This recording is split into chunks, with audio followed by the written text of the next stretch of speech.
नमस्कार, कशिश न्यूज देख रहे हैं आप और मैं हूं आपके साथ श्रुति सिंह। और हमारे बीच आज मौजूद हैं नामचीन डॉक्टर आफ्ताब आलम अंसारी, जो कि सीनियर कंसल्टेंट है, रेडिएशन ऑन्कोलॉजिस्ट हैं और ये HCG कैंसर सेंटर रांची यानी कि Jharkhand first comprehensive care hospital के डॉक्टर हैं। आज हम उनसे बातचीत करेंगे और उनके बारे में जानेंगे, और वो कैंसर के स्पेशलिस्ट हैं, तो कहीं ना कहीं आज उनसे कैंसर के बारे में बातचीत करेंगे। तो सबसे पहले doctor, welcome to Kashish news. आपका कशिश न्यूज में बहुत बहुत स्वागत है। Thank you very much Kashish news, और जोहार सारे झारखंड और बिहार के लोगों को। टुडे इज 4 फरवरी और इसे वर्ल्ड कैंसर डे के रूप में मनाया जाता है पूरे वर्ल्ड में।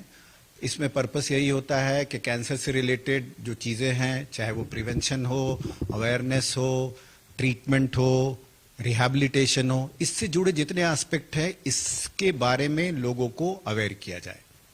तो आज जो है वर्ल्ड कैंसर डे है, इस पे हम लोग बात कर रहे हैं आज। सर बिल्कुल, वर्ल्ड कैंसर डे के बारे में बात होगी और सभी जनता को बताएंगे कि एक्चुअली में वर्ल्ड कैंसर डे क्यों मनाया जाता है, किस चीज के लिए मनाया जाता है, क्या है। तो सबसे पहले इस बार वर्ल्ड कैंसर डे का थीम क्या है, इसके बारे में बात करेंगे। तो हर साल वर्ल्ड कैंसर डे का कुछ ना कुछ थीम होता है, और इस साल और अगले 2 साल के लिए जो थीम इस बार का है वो बेसिकली है यूनाइटेड बाय यूनिक। ये थीम है इस साल का, और इस पे आज बात करेंगे। तो यूनाइटेड बाय यूनिक, क्या सोचकर ये नाम रखा गया, या फिर इसका एक्चुअली में मीनिंग और किस तरीके से ये काम करने वाला है? देखिए, जब एक कैंसर का डायग्नोसिस होता है एक पर्सन के या इंसान के लाइफ में, तो वो पर्सन इटसेल्फ बहुत यूनिक है। वो different social background, economic background, emotional background, different upbringing में वो आता है, तो वो यूनिक होता है। बट उसकी रिक्वायरमेंट जो है वो भी यूनिक होती है, चाहे वो ट्रीटमेंट का पार्ट हो और या फाइनेंशियल पार्ट हो, वो यूनिक होता है। तो हमारे जो सिस्टम है, कैंसर रिलेटेड सर्विस जो देने वाले सिस्टम है, वो ट्राई करते हैं कि उसके ये एक्सपीरियंस को भी यूनिक बनाया जाए, इससे रिलेटेड कोई भी चीजें हों उनके ये कैंसर के जर्नी में। सर, जब किसी एक इंसान को कैंसर डायग्नोज होता है, तो चूंकि आप डे टू डे डील करते हैं उस चीज के साथ, तो कैसा फील होता है? एक मेंटल और एक इमोशनल सपोर्ट बहुत जरूरी होता है, तो वो फीलिंग क्या होती है जब आप लोग भी उसके साथ डील करते हैं? तो एक जब किसी पर्सन या इंसान की लाइफ में जब डायग्नोसिस होती है कैंसर की, तो एग्जैक्ट तो बताना मुझे डिफिकल्ट है, बिकॉज मैं I am not the cancer patient. लेकिन जो हम लोग देखते हैं क्लिनिक्स में, बेसिकली जब एक बार कैंसर का डायग्नोसिस होता है तो कई बार most of the time they are in shock, despair होता है, फियर होता है, ग्रीविंग होता है, समटाइम डिनायल भी होता है कि नहीं नहीं मुझे कैंसर नहीं हो सकता सर, ये पेशेंट बोलते हैं हमें ये। तो और बहुत सारे लोगों में मैंने देखा है एक स्पिरिचुअल भी कुछ एंगल होता है, कुछ लोगों में होप होता है कि मैं ठीक हो जाऊंगा, ये हो जाऊंगी। और हमने देखा है, मैं झारखंड में ऑलमोस्ट 12-13 साल से कैंसर के फील्ड में काम कर रहा हूँ, मैंने देखा है यहाँ कि बहुत सारे कैंसर के विनर्स हैं, और हम लोगों ने उसमें सर्वाइवर्स के साथ भी प्रोग्राम करते रहते हैं। तो मोस्टली ये रहता है, लेकिन कैंसर के डायग्नोसिस को लेके उनके मन में सर्टेनली नेगेटिविटी रहती है। जब वो हमसे मिलते हैं तो डिजीज के बारे में एक्सप्लेन करते हैं, क्या स्टेज है, क्या ट्रीटमेंट ऑप्शंस हैं। जब ये सब सारी चीजें हम लोग उनकी जर्नी के बारे में एक्सप्लेन करते हैं और ट्रीटमेंट आउटकम्स के बारे में भी, प्लस टॉक्सिसिटी के बारे में भी डिस्कस करते हैं, तो उसमें से ज्यादातर पेशेंट काम हो जाते हैं and stick to treatment protocols, and when they stick to treatment protocols they do well. अभी आपने अपने पेशेंट के बारे में बात करी कि हर पेशेंट अलग अलग तरीके से डील करता है, अलग अलग तरीके से उसका माइंड जो है वो रिस्पॉन्स करता है, स्पिरिचुअलिटी की भी बात करी। तो आपका जो पेशेंट है, हर एक पेशेंट, वो अपने आप में यूनिक कैसे है? तो मैंने तो कुछ चीजें बता दी, अभी मैं आपको बताऊंगा। आज से जब हम पीजी की पढ़ाई करते थे 2005 के आसपास, तो उस वक्त क्या होता था, all stage 4 lung cancer are same. मैं एग्जांपल दे रहा हूं एक, लेकिन आज के दिन में ऐसा नहीं है। All stage 4 lung cancer are not equal, not. हर पेशेंट का कैंसर, उसका स्टेज, उसके मॉलिक्यूलर और जेनेटिक मार्कर्स डिफरेंट होते हैं, और अकॉर्डिंग टू दैट आज के ज़माने में ऐसा नहीं कि हर पेशेंट को स्टेज 4 वाले पेशेंट को सबको कीमोथेरेपी लगेगी। अभी इसमें काफ़ी डेवलपमेंट हुआ है, not only in scanning diagnostics में, सीटी स्कैन है, पेट स्कैन है, एमआरआई है, और इसके अलावा मॉलिक्यूलर और जेनेटिक फील्ड में भी काफ़ी डेवलपमेंट है, जिसकी वजह से हम लोग पिन पॉइंट कर पा रहे हैं कि all cancers are not same, even if stages are same, but stage में भी जैसे मैंने बोला लंग कैंसर में बहुत सारे हैं जो EGFR म्यूटेटेड है, कोई अल्क है म्यूटेड, तो इस तरह के पेशेंट होते हैं। तो इस तरीके से हर पेशेंट यूनिक है, उनकी रिक्वायरमेंट यूनिक है, और उनको हम लोग ट्रीटमेंट भी इंडिविजुअलाइज करके देते हैं। दैट्स इस तरीके से चीजें जो हैं उनको यूनिक बनाती हैं। अभी आपने अपने पीजी के टाइम की बात की, आपने कैसे सोचा कि आपको कैंसर के ही कैंसर का ही डॉक्टर या फिर उसके बारे में ही इलाज करना है, उसके बारे में ही पढ़ाई करनी है?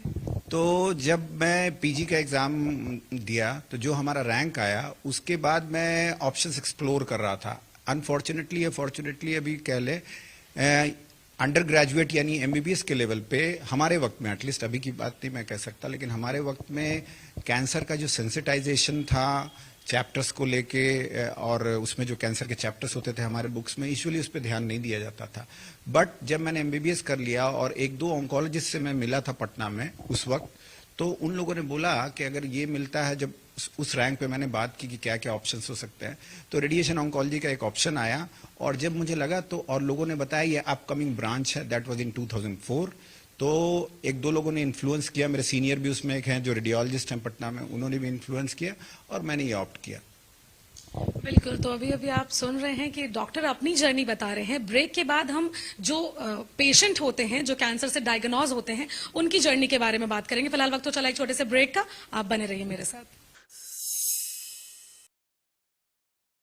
तो ब्रेक के बाद आप सभी का स्वागत है और हमारे साथ डॉक्टर जुड़े हुए हैं। डॉक्टर, आपकी जर्नी के बारे में बात कर लिया, लेकिन चूंकि कैंसर के बारे में बात हो रही है, आप डे टू डे हर दिन एक नए पेशेंट के साथ डील करते हैं, तो कैंसर के जो पेशेंट होते हैं उनकी जर्नी कैसी रहती है, चूंकि आप उसे काफी करीब से फील कर पाते हैं?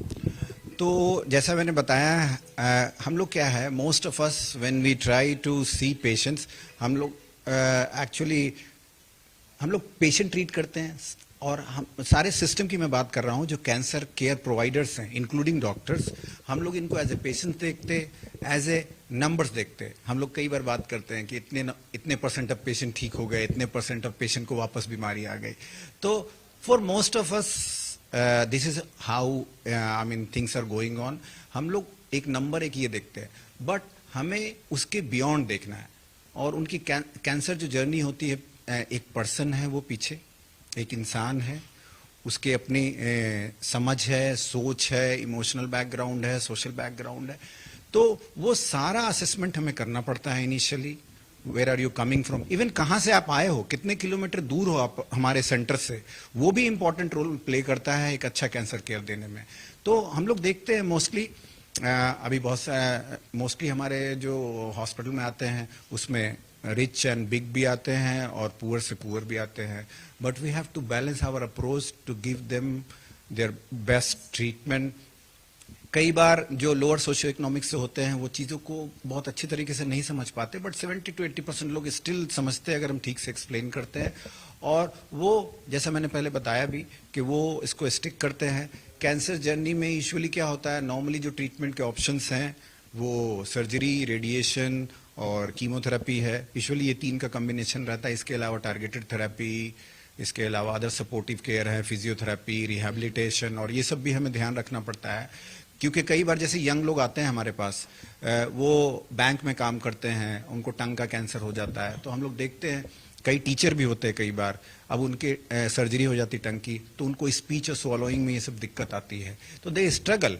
बट जहाँ तक संभव होता है, we just not only doctors, पूरी टीम जो है हमारी हॉस्पिटल की या किसी भी हॉस्पिटल के जो कैंसर की टीम होती है, उनकी जर्नी को हम लोग चाहते हैं स्मूथ हो, बेटर हो, ताकि एक वो बेटर क्वालिटी ऑफ लाइफ जी पाए आफ्टर ट्रीटमेंट। सिर्फ कैंसर क्योर कर देना इंपॉर्टेंट नहीं है, to make their life after cure comfortable so that they can live as parents, they can live as professional, they can live as एक respectable जो member society का है या अपने हाउसिंग सोसाइटी के, वो सब चीज़ों में भी हमारा फोकस रहता है कि इनको भी जहाँ तक संभव, हमेशा ये पॉसिबल नहीं होगा, लेकिन हम लोग कोशिश करते हैं कि to make it better. Sir, इस बार का जो वर्ल्ड कैंसर डे का थीम आपने बताया, यूनाइटेड बाय यूनिक, ये एप्लीकेबल कैसे है करंट सिनेरियो पर?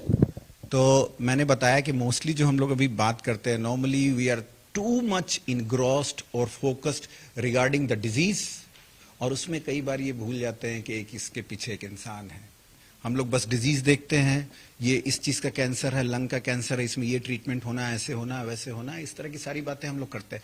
बट हम लोग कई बार उनके इमोशनल, साइकोलॉजिकल और ये सब जो एस्पेक्ट है इसको भूल जाते हैं, वो पीछे कर देते हैं।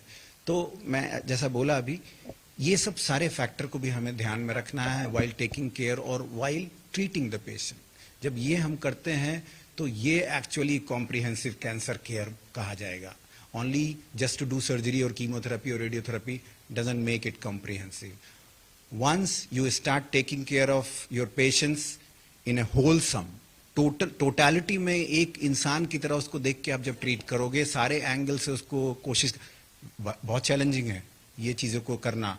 आपका ईगो भी कई बार आएगा कि ये बहुत सवाल पूछ दिया, ये बड़े लोग हैं, ये ऐसी बातें कर रहे हैं, तो कभी आपके सामने ईगो आएगा। यस यस, ईगो, आपका खुद का ईगो, डॉक्टर का भी ईगो आएगा।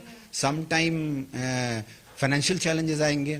सम टाइम आप अगर काम कर रहे हो किसी हॉस्पिटल में, वहां लिमिटेड रिसोर्स होंगे, वो सब आएंगे। तो ये सब चीजें तो रहेंगी, बट इसके बावजूद you try to give your best and that is a comprehensive cancer care. And यही जो सारे लोग मिलके हम लोग करेंगे, दैट इज, तो वो जो गोल होगा पेशेंट का और हमारा, वो सेम होना चाहिए। That is the way we are united by unique. बिल्कुल, तो यूनाइटेड बाय यूनिक वो चीज समझ गए। लेकिन एक आखिरी चीज जो सर हमारे दर्शक भी जानना चाहेंगे कि एज ए डॉक्टर आप क्या ऐसा मैसेज देना चाहोगे सभी लोगों को, जो कि आज वर्ल्ड कैंसर डे भी है, उसके थ्रू? तो इसमें ये एक स्लोगन है, मैं बहुत दिन से बोलता हूं लोगों को और अपने सारे जो कलीग्स हैं उनको भी, कि हमारा जो ये कैंसर है ना, ये मेरा स्लोगन है, यूजुअली में और लोग भी यूज करते होंगे प्रोबेबली। तो कैंसर केयर विथ कंपैशन। अगर आप कंपैशन ले आओगे कैंसर केयर में ना, तो इट विल बिकम कंप्लीट। और last line, when you treat patient, try to treat them. आप ऐसा सोचो, ये हमारे जो HCG के चेयरमैन है उनका भी ये विजन रहता है, जब आप पेशेंट देखो तो उनको ट्रीट करो as if they are your brothers, sisters, your childrens, your parents. अगर इस तरीके से आप करने लगोगे, it will be really a great, बोल सकते हो स्टेप फॉरवर्ड होगा ये। तो यही मैसेज है मेरा सभी के लिए। तो बिल्कुल, अभी आप सुन रहे थे डॉक्टर आफ्ताब आलम अंसारी को, जो वर्ल्ड कैंसर डे पे हमारे साथ मौजूद हुए, कैंसर के बारे में सारी चीज बताई और कहीं ना कहीं उसके साथ कैसे डील करना है इसके बारे में भी जानकारी दी। तो फिलहाल मुझे दीजिए इजाजत और देखते रहिए काशिश न्यूज। नमस्कार।